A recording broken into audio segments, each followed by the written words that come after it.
みなさん、こんにちは。今日は24時間制についてお話ししていきましょ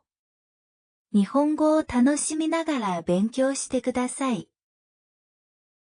日本では、午後の時間を表すとき、1時、2時、3時という言い方と、13時、14時、15時のような24時間制の言い方の両方が使われています。現在では24時間制の言い方がだんだん広く使われるようになってきていて、特に交通関係の表示や、催し物の時間のスケジュール、仕事関係の連絡などは、24時間制で表されることが多いです。特に書き言葉では、24時間制が多く使われます。ただし、日常の話し言葉では、12時間制で言うことも多く、夕ご飯は6時でいい。昨日は11時に寝ましたのような言い方が一般的です。こうした使い分けは、場面や目的によって、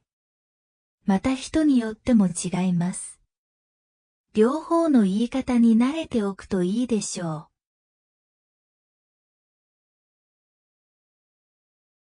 う。日本では、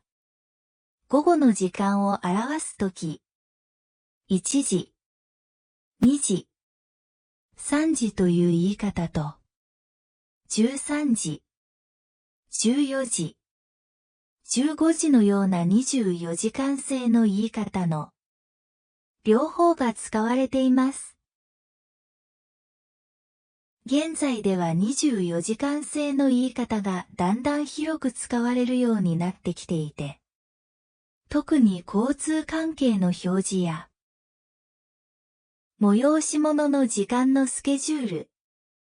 仕事関係の連絡などは、24時間制で表されることが多いです。